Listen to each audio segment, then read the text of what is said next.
Shalom. We are the ISUBK coming out of 1 West 125th Street, Harlem, New York, under Commander General Yohana. Today's topic is the Feast of Purim. The Feast of Purim will be closing out tonight. So, but before it does, we're going to go into certain things on certain key points inside the Feast of Purim. Let's go into the book of Esther in the Apocrypha. And we're going to start at the very first verse, which is the thing that we didn't do yesterday, but we're going to start at the very first verse today. I touched a little bit on it yesterday, but now we're going to run this thing through. Then Mordecai said, which is also Mordecai. Mordecai is the Greek translation. God hath done these things. For I remember a dream which I saw concerning these matters, and nothing thereof hath failed. Said nothing hath failed concerning the dreams, right? A little fountain became a river, and there was light, and the sun, and much water. This river is Esther, whom the king married and made queen. And the two dragons are I and Ammon. Right? Now, why would it be Mordecai and Ammon? Going all the way back to Genesis. Well, behold, there were twins in her womb, and the first came out red. That's why this goes all the way back to Genesis. You see what I'm saying? They, instead of being the twins in the womb fighting, but in his dream, they're the two dragons.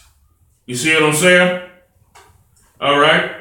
And the nations were those that were assembled to destroy the name of the Jews. Now think about this for a second.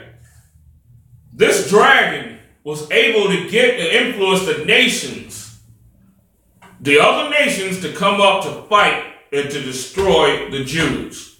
You see what I'm saying? You see what the final battle is leading to? Who's leading the charge of the final battle? Esau. Just like Esau was the one that led all the Horites, right? He came up to fight Jacob with 400 men of the Horites. You see what I'm saying? That's one thing that Esau has always been good at, as I brought out in the last class, right? He's always been good with getting getting other nations and everything to side with him in his battles against us. You see what I'm saying? He's always been good with that. And my nation is this Israel, which cried to God, and were saved. For the Lord hath saved his people. Now, here's the thing right here. Now, when people talk about salvation, right? Now, I'm going to read that part. I'm going to read that part again, just so people can understand, people can get this, right? I'm going to read this part again. For the Lord hath saved, wait, let me go up. And my nation is this Israel, which cried to God and were saved. Now, think about this for a second. Are white people crying to God? I mean, since salvation is for everybody, right? Are the East Indians, are they crying to God? The Asians, maybe they crying to God, right? Wrong. You see what I'm saying? Because our God is not their God. Something happens to the East Indians or to the Chinese or anything. Who do they cry to? They cry to their state power, which is their family. You see what I'm saying? Which is their nation of people. That's who they cry to. They don't cry to our God if something happens down in China. You see what I'm saying? They go to their government. You see what I'm saying? Which is their power. Who do we go to? Since we have no state power, we are totally powerless when it comes to any nation of people up on the face of the planet that want to come up against us. We're totally powerless. You see what I'm saying? We are the ones that go to the Most High. So with that being said, who is salvation for? You see what I'm saying? Who is salvation for? Salvation is for us. And people is running around talking about salvation is for everybody. They don't even understand the definition of what salvation even is. You see what I'm saying? They don't even know it. They don't even understand it. They say salvation just because that's the Christian jingle. And then they bring out the tambourines and the drums and the guitar. You know what I'm saying? And whatever instrument some sodomite may be talented on or whatever, they bring all of those out. And that becomes salvation. You see what I'm saying? With a couple of dudes, sitting there doing a chicken wing. You know what I'm saying? And that becomes salvation. You see what I'm saying?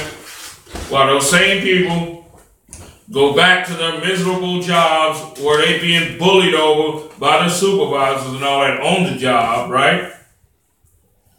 But still, at the same time, you tell them that, let them tell it they got salvation. And they're not looking for a future salvation. They're looking for salvation after they die.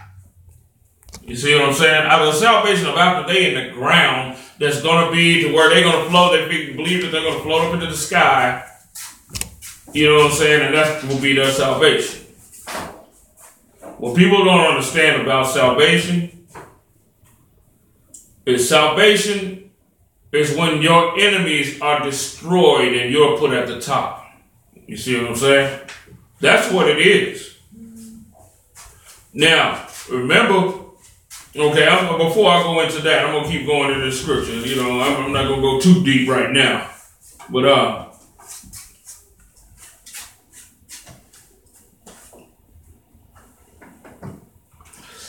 and the two dragons are I and Amen.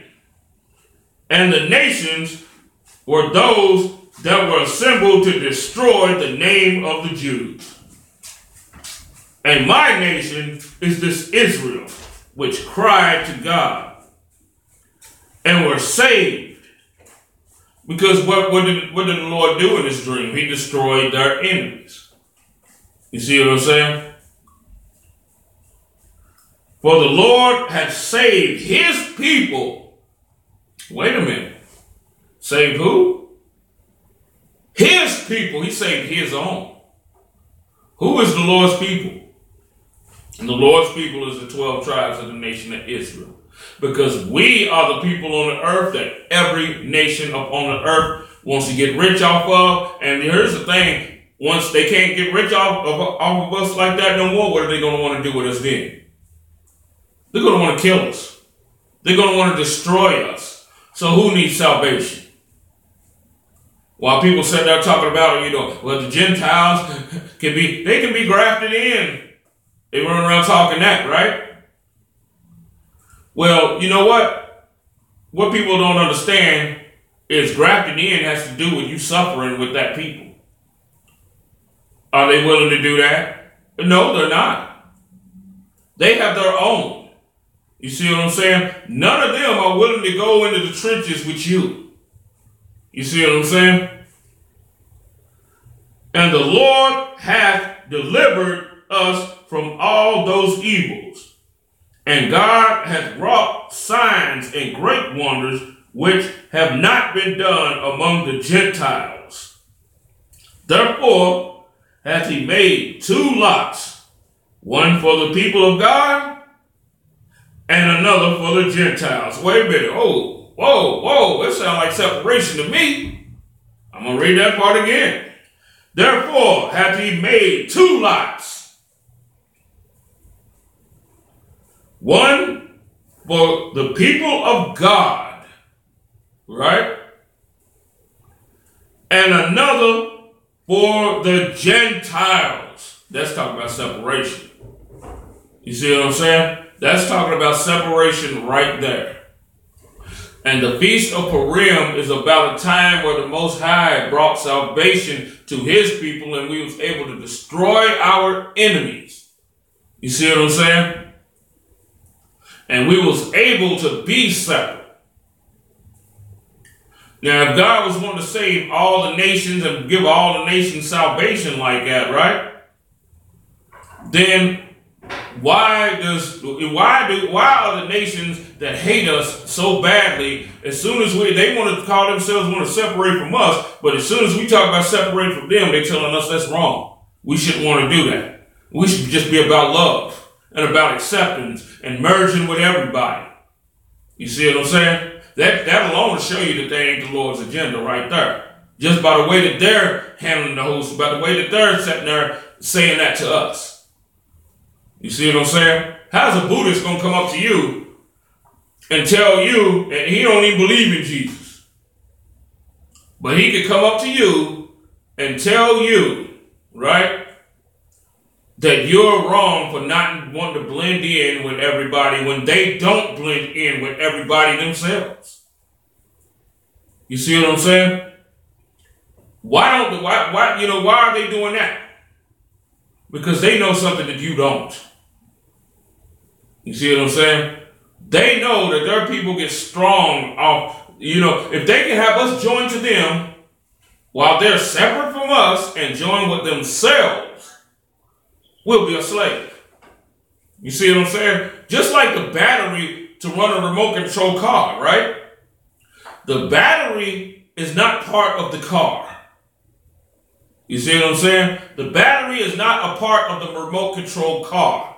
The battery is something that's attached to the remote control car to be used and to have all the things in it move, all the resources that's inside that battery move from the battery inside to the car to fuel the damn car. You see what I'm saying? And once the battery can't be used anymore, what happens to it? It gets thrown in the trash. You see what I'm saying? For one thing, because it never was a part of the car. The wheel is a part of the car. The wheel will stay on. You see what I'm saying? The wheel will run the car and it will stay on the car, but what happens to that battery? That battery gets thrown in the damn trash. And that's what the other nations will do to us as soon as they get through with us. You see what I'm saying? Whoever we're attached to will do the same damn thing as that person that owns that remote control car will do to the battery once the battery is all used up. It goes in the trash. We are the battery to run every damn body when we should be the car. You see what I'm saying? We're supposed to be the car, but we're content with being the battery. Well, you know what? The Feast of Purim is about us being the car and not being the damn battery and rolling over every goddamn body else. You see what I'm saying? That's what the Feast of Purim is really about. So, like I was saying yesterday, how can the fake Israelite groups have the Feast of Purim, but at the same time have the Feast of Purim open for everybody? I don't understand this. How can they have it open for every other nation of people on the face of the damn planet that use us, and they're celebrating the Feast of Purim with them? Are you serious? You see what I'm saying? Are you serious? And the Feast of Purim, the Persians didn't even celebrate the Feast of Purim with us. And we were at peace with them. You see what I'm saying? What they did was the commandment of the king. They were not celebrating the Feast of Purim. Let's get that understood. They were not celebrating the Feast of Purim. They were only doing the commandment of the king. You see what I'm saying? The Feast of Purim was a Negro feast. And anyone that was actually in that feast was celebrating the conquest of the Negroes over the Edomites, the Negroes over Caucasians. specifically. You see what I'm saying? And across all the other nations that they were leading to come and fight us. You see what I'm saying? That's what it was about. They, the forces that helped us out of the Persian Empire, they were only carrying out the commandment of the king because the king had sent the letters and they're loyal to the king, so they came to fight also with us. But once the smoke cleared, we became separate. You see what I'm saying? They went back to their people and we were with ours.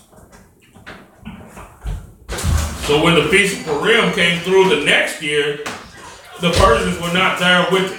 You see what I'm saying? Because like I said, that was a Negro feast. The Feast of the Jews.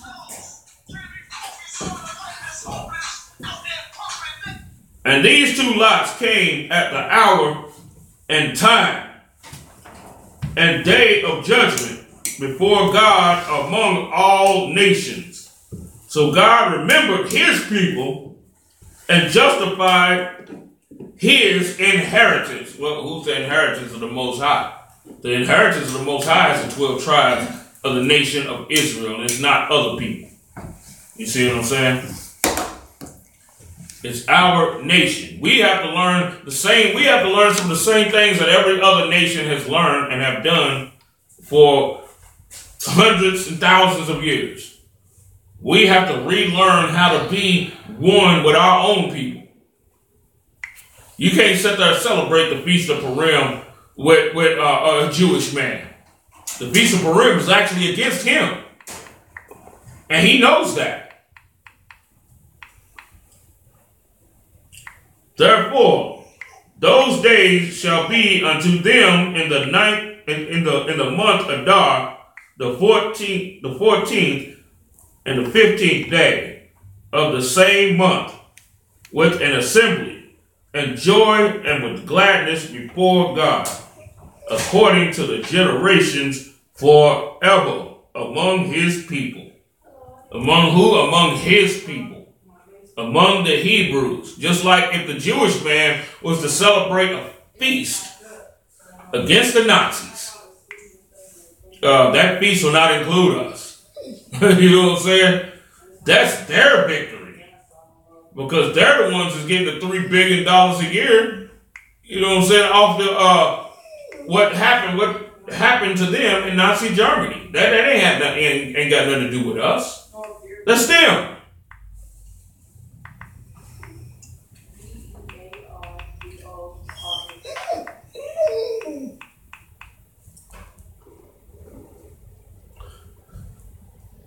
Chapter 11. In the 4th year of the reign of Ptolemaeus and Cleopatra, Dositheus, who said he was a priest and Levite, and Ptolemaeus, his son, brought the epistle of Purim, which they said was the same, and the Lysimachus, the son of Ptolemaeus, that was in Jerusalem, had interpreted it.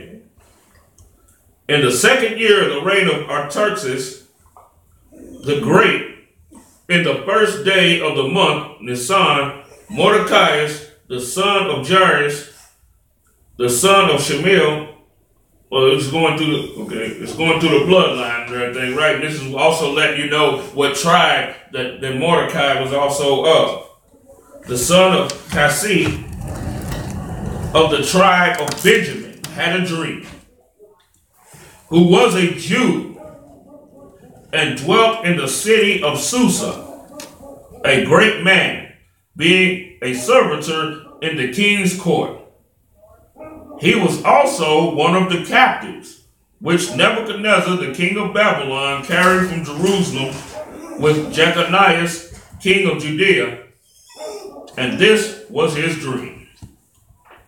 Behold, a noise of a tumult, a noise of a great uprising is happening. That's what a tumult actually is, right? With thunder and earthquakes and uproar in the land. And behold, two great dragons came forth ready to fight. Going back to Genesis. And the children struggled together within her. You see what I'm saying?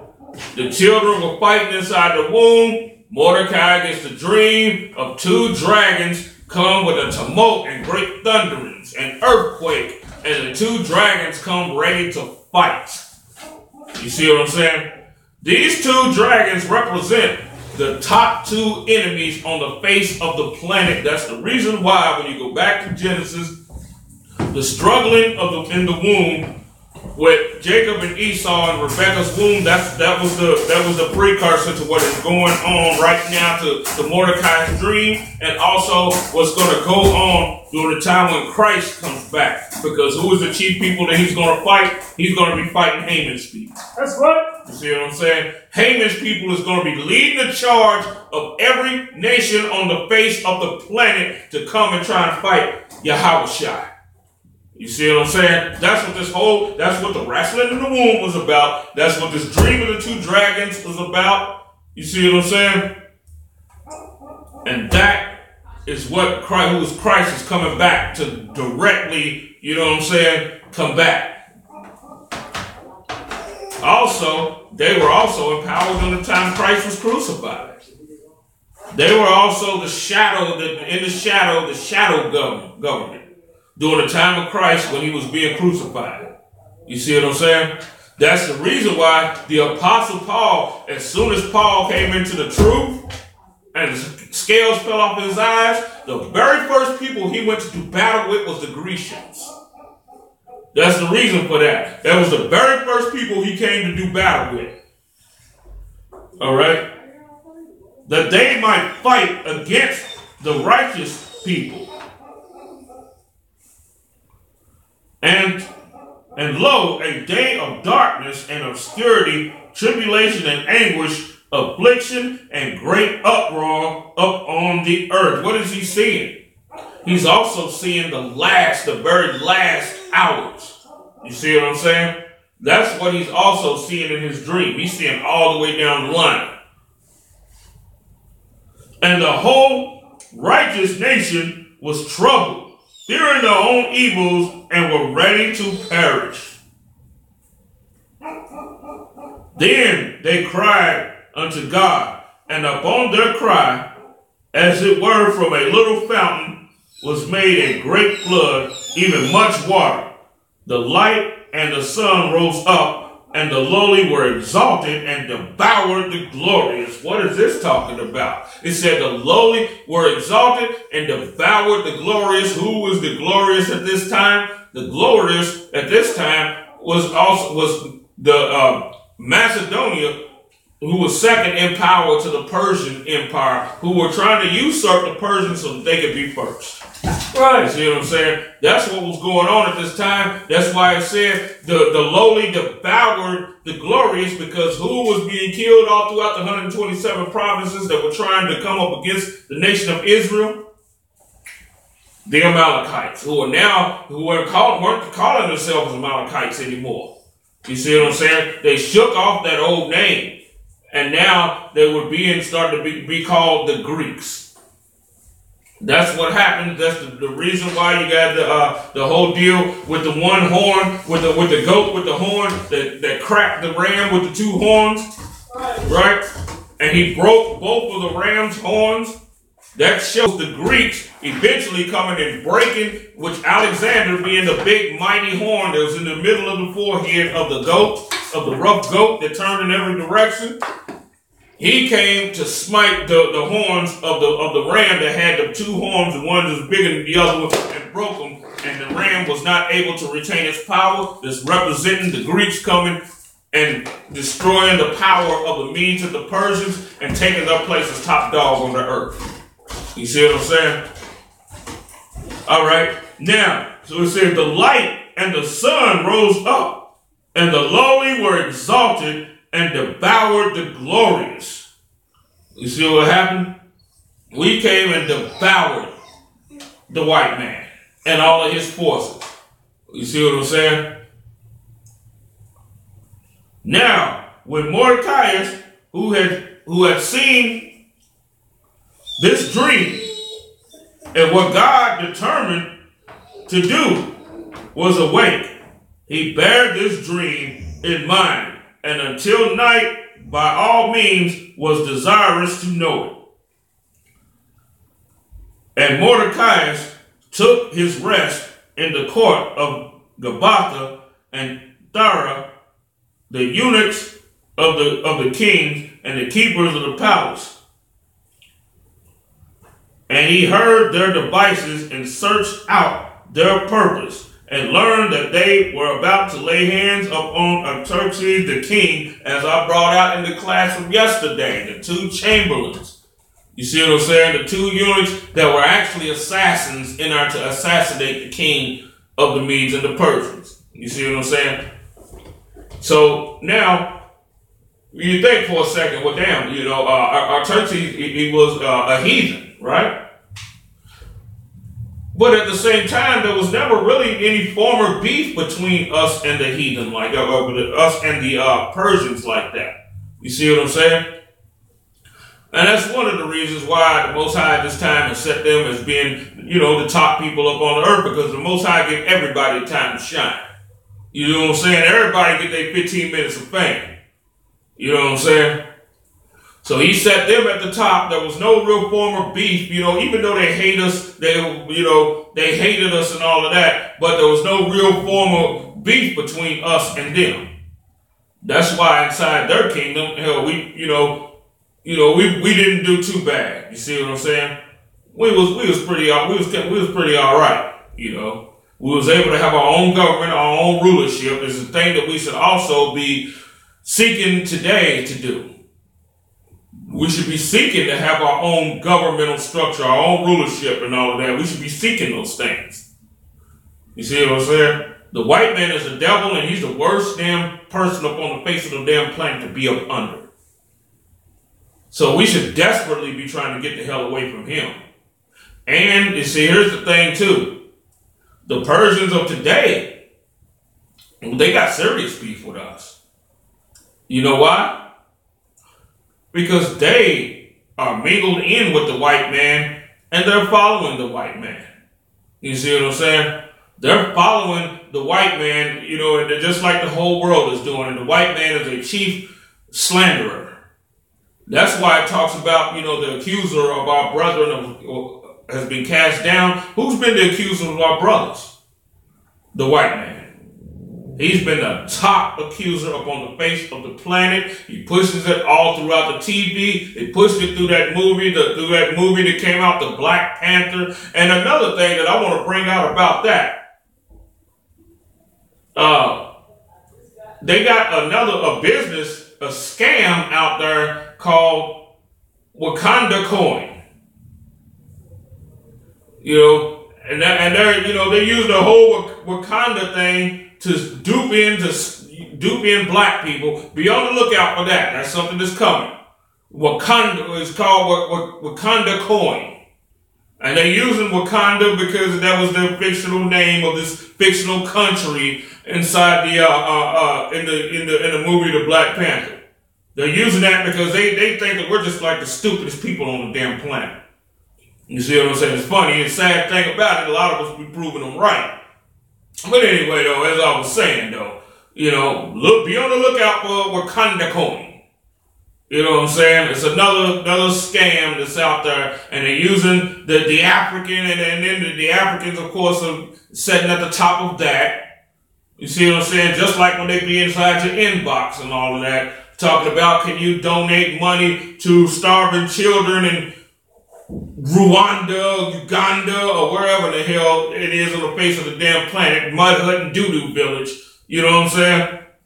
Well, they sit over here and they will kill you over here inside one of their little incense shops or something like that if they accuse you of stealing.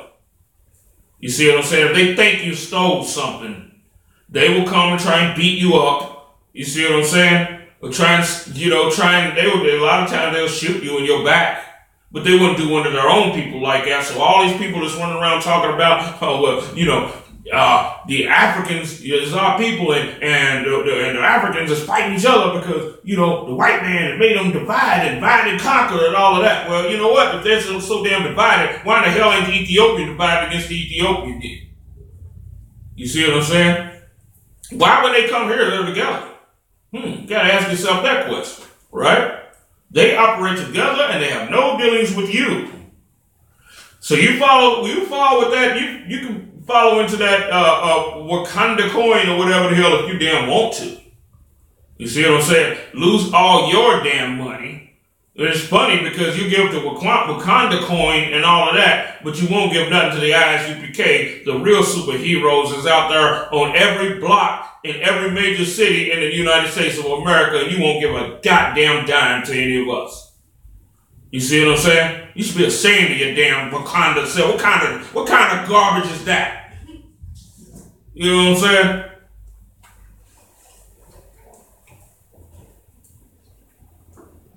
Verse 3.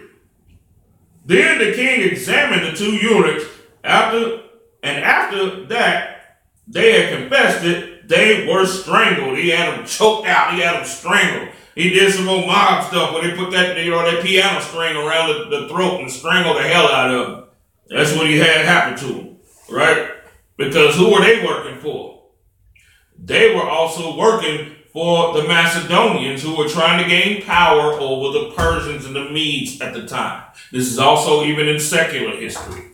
You see what I'm saying? Of what they were trying to do. You know what I'm saying? That's why they had to conquer over the Medes and the Persians, but then they also had to get the Phoenicians, who are a power, you know, who are also a strong Canaanite power up on the earth during this time also. All right? And the king made a record of these things, and Mordecai also wrote thereof. So the king commanded Mordecai to serve in the court, and for this he rewarded him.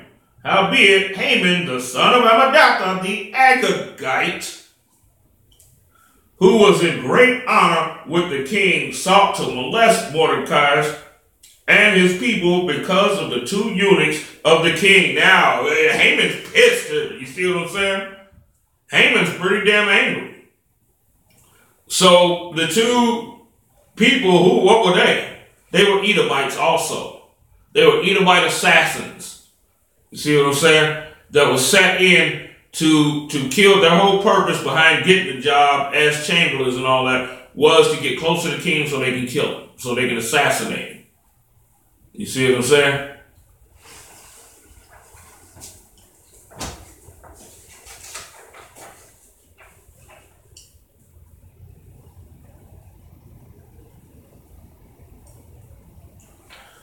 All right. Now, back to what I was saying concerning the whole deal with, with the two dragons, right? With the two dragons that were fighting, which one was Mordecai and the other was Haman. Mordecai representing the nation of Israel and Haman representing the nation of Esau, right? Let me go further to prove that. Let's go to Zechariah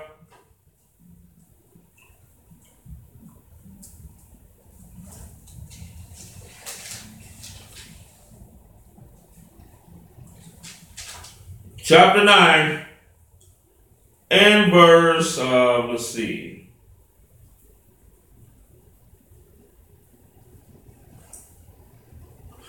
We can start at verse 11.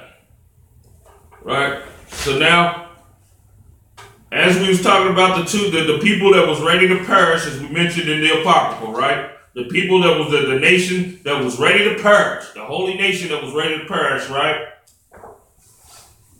Now let's see something here. Zechariah chapter 9 and verse 11.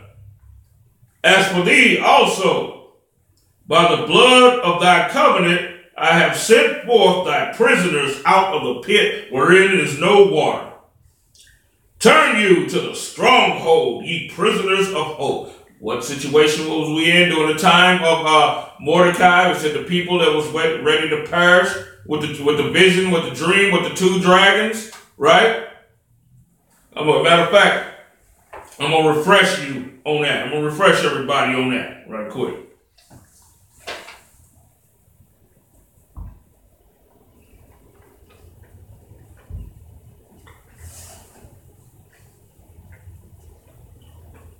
Now, we'll go back into the book of Esther, chapter 11.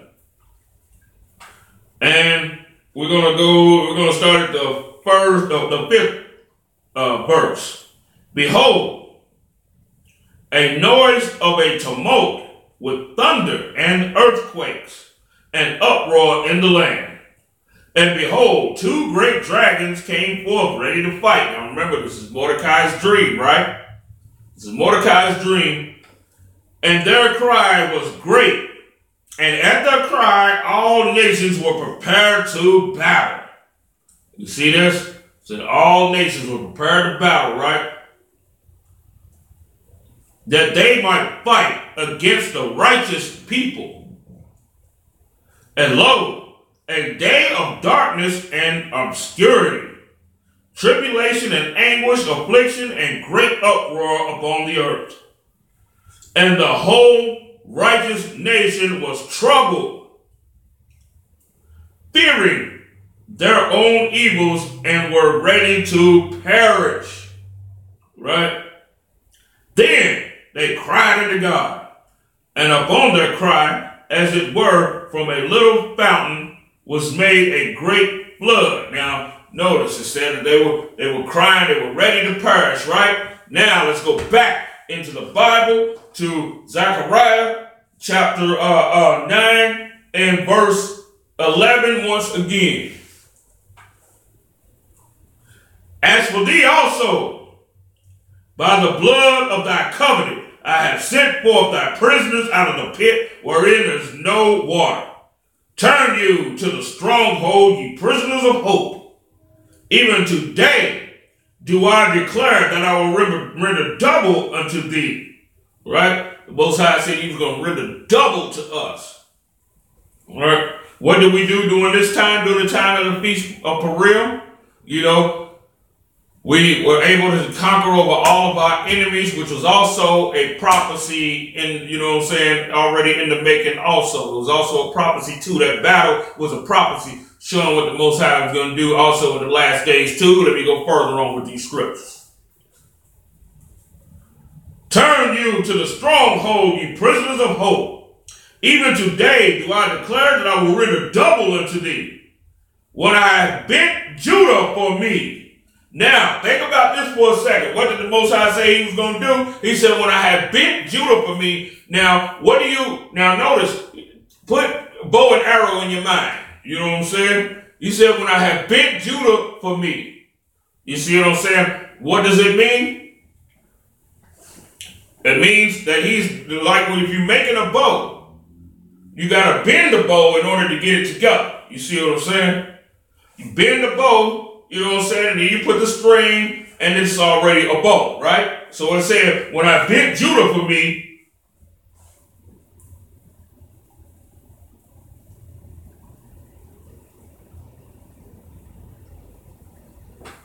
filled the bow with Ephraim. What did he say he was going to do? He said he was going to bend Judah as the bow, fill the bow with Ephraim, means Ephraim will be the arrows that will be shot. Because what does the bow do? The bow tells you what to do, tells the arrows where to go. You know what I'm saying? The bow fires the arrow. You see what I'm saying? That's the leadership of the tribe of Judah right there. Telling you, Ephraim is going to tear the Amalekites' asses up.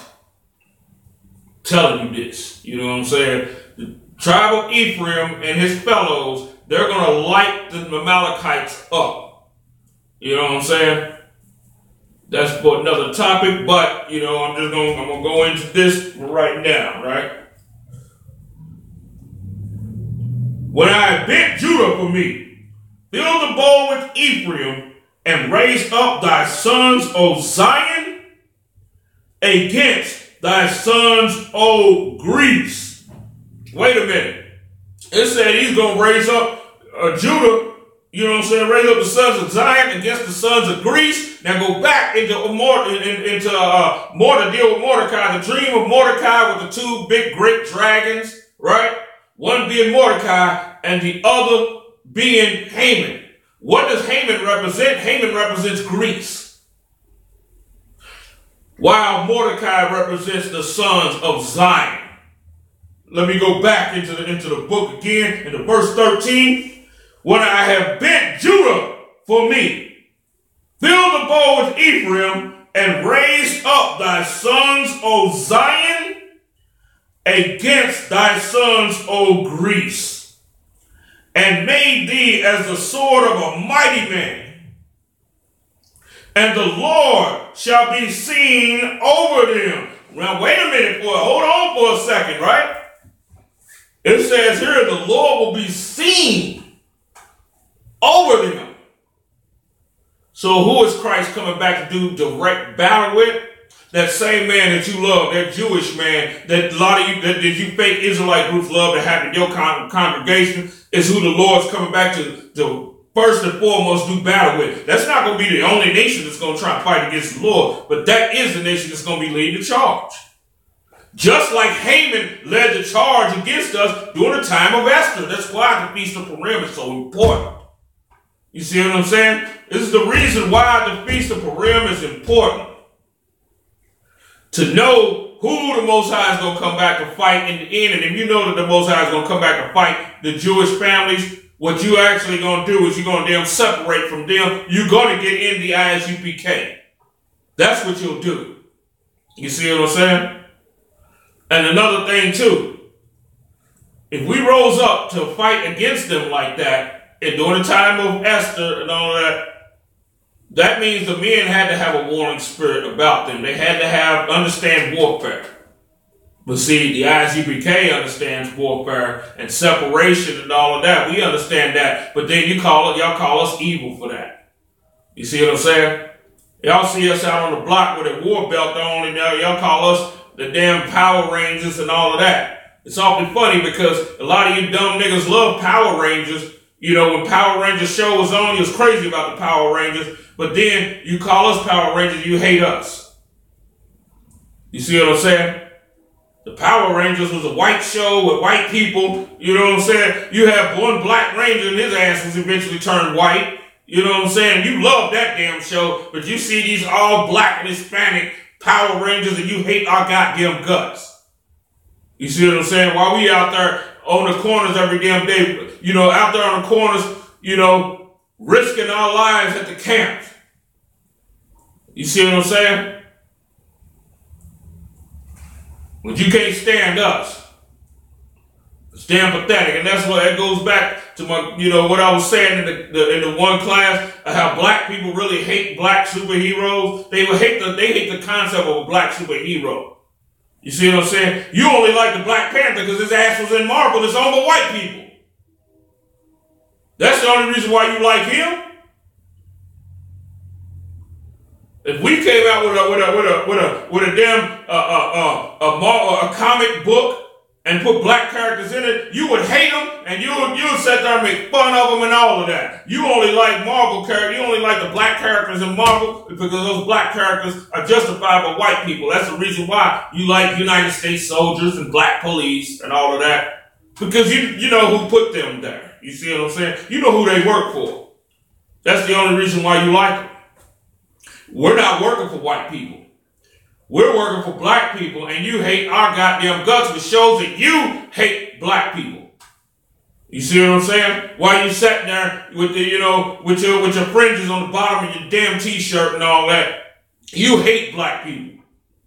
But then at the same time, you talking about saying we are Israel, saying songs and all of that about being Israel and all of that. You know, but at the same time, you see us go out there in the streets and can't stand us, hate our damn guts, but doing what your dumb ass is too scared to do. You see what I'm saying? Let's go further in the scriptures.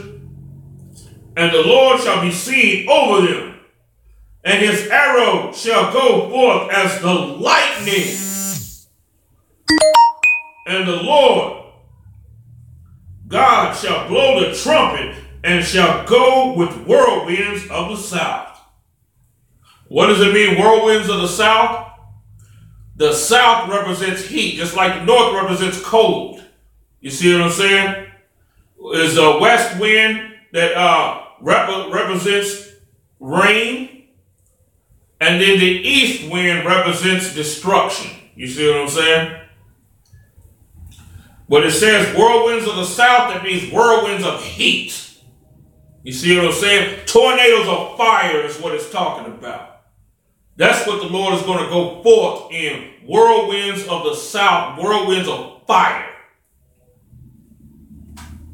And the Lord of hosts shall defend them, and they shall devour. Where do we hear that at? Let's go back into the scriptures again.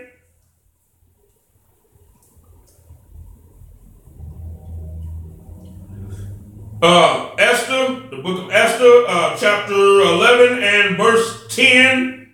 I'm going to go ahead and take that from the top. Then they cried unto God, and upon their cry, as it were, from a little fountain was made a great flood, even much water.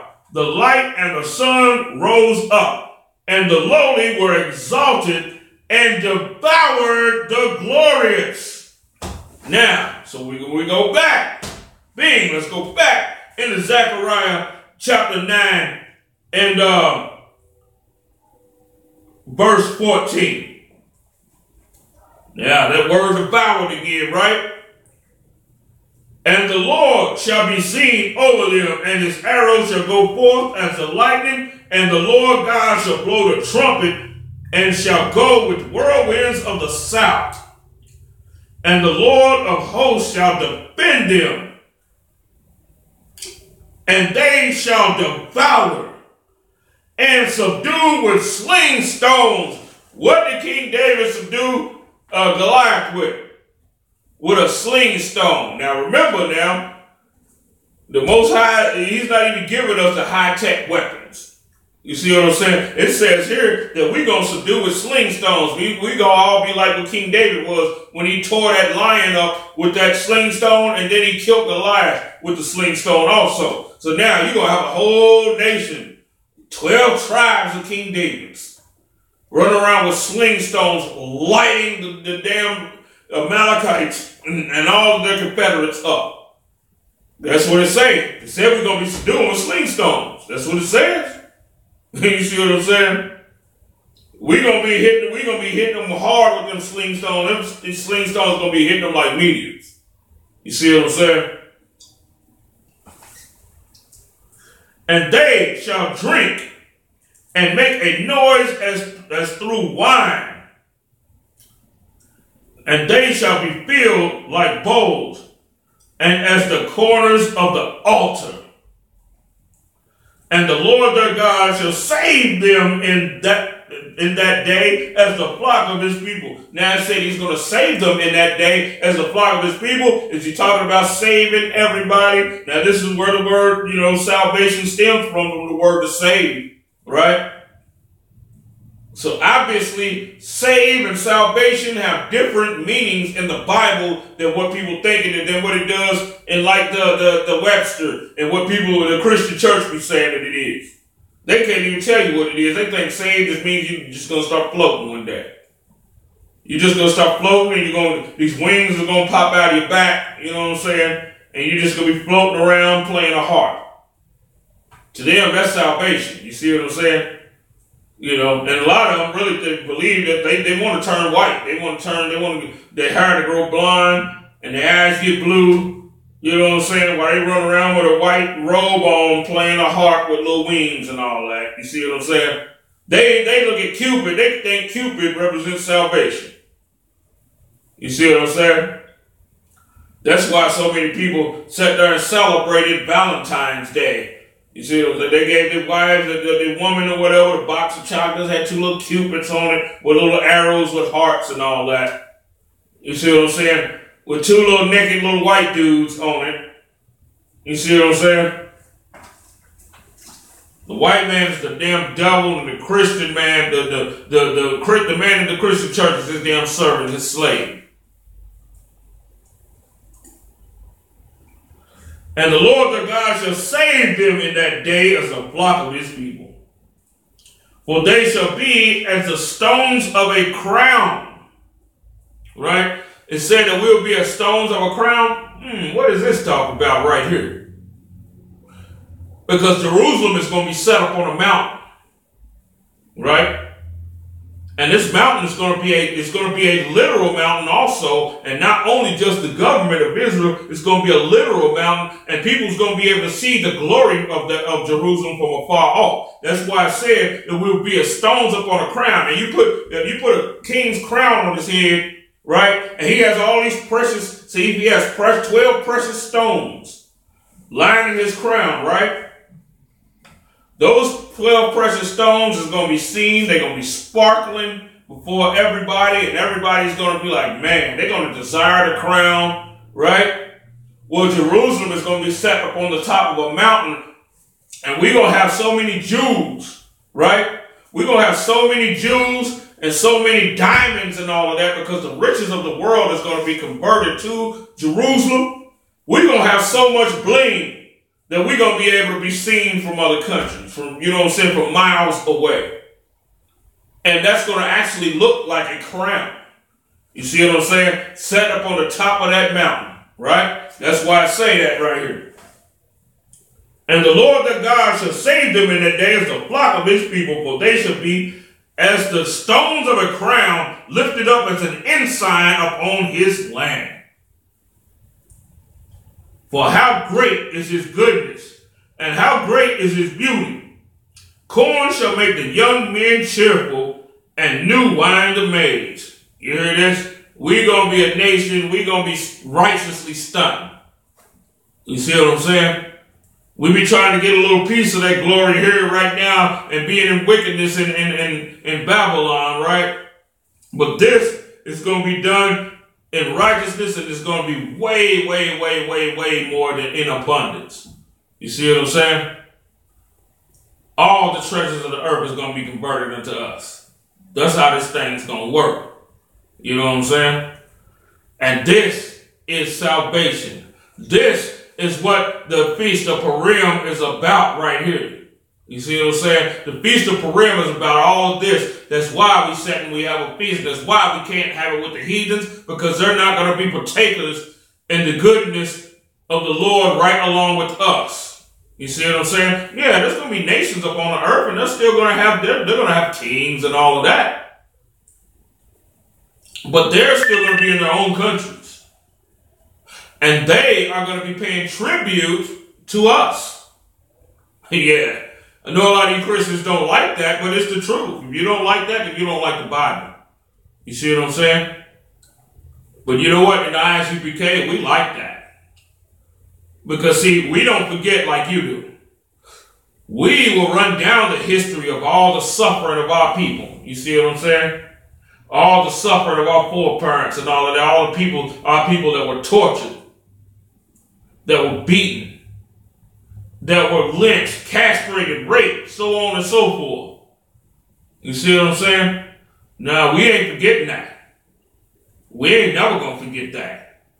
All of you other groups, which all of you group, you fake Israelite groups out there, y'all going to forget. And that's only going to make the ISUPK more appealing. Because we won't. You see what I'm saying? Where we will never forget, just like the white man said about 9/11, we will never forget. Well, you know what? We ain't going to never forget either.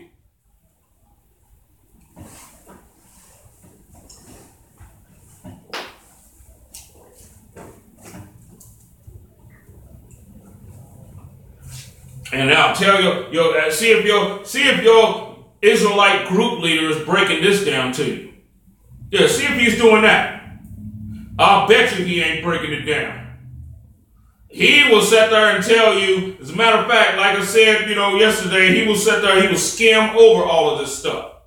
You see what I'm saying? He will skim over all the points that he should be, magnifying and putting under a microscope. You see what I'm saying? He'll glance right over. because he wants you to glance over. You see what I'm saying? He wants you to glance right over it and think that, well, this was, just a war that, our people fought, and, it was just war just happened, back then and everything. And a lot of the people that are in these Israelite groups don't even care to even celebrate the Feast of Purim. They'll say something like, well, we don't celebrate that. You see what I'm saying? Just like they do with the Feast of Dedication, they do the same thing. Because both of these feasts have to do with us, the Lord giving us delivery and us warring for freedom. You see what I'm saying? Because one thing that they try and do, they're trying to downplay, Judas Maccabeus, his father, his brothers, and all of that by trying to act like they're somebody to just sit there and just usurp the priesthood right quick, because they get their whole doctrine. Their doctrine comes from Christian Jewish people. And they know that these feasts like Purim and dedication is not for them. They know it's not about them, just like they know the Passover and everything is not about them either. You see what I'm saying? But they know, you see, they'll celebrate, they'll act like they'll have their mock version of the Passover and everything, because that wasn't a battle that directly went at them at the time. It was against the Egyptians, the children of Ham. But the Feast of Dedication and the Feast of Purim were against them. You see what I'm saying? That's why that's the reason why a lot of these fake black Israelite groups won't even celebrate it, because they're sucking on the tit of them. You see what I'm saying? So they won't celebrate it either. But you know what? The ISUPK, we will celebrate it, and we will sit there and we will dissect these scriptures concerning it, and we will take on the spirit. We will wear our garments and our war belts and all of that. When we go to Passover and all of that, we will do that. We will wear our hardcore clothing. You see what I'm saying? And we will put ourselves in the mind of warfare and be grateful for what the Most High did for us and how he delivered us out of the hands of the people that hate our guts and that want us dead. That's worth celebrating. You see what I'm saying? That's so worth celebrating. We are the ISUPK, coming out of 1 West 125th Street, Harlem, New York, under Commanding General Yohana. Pay your tithes, pay your offerings. Enjoy the closing out of the Feast of Purim. Have you a nice feast, and understand it in its spirit. You see what I'm saying? Understand it in the spirit and what was actually done for us, and how the Most High brought the deliverance. Let that set in with you and let it saturate. And behind you doing that, start to support the army of the Lord, which is the men in the ISUPK. Start to support us, right? Do whatever it is that you can to support your nation, support your troops. Every other nation support theirs. You see what I'm saying? You support yours. Every nation has an army. And with that being said, shalom.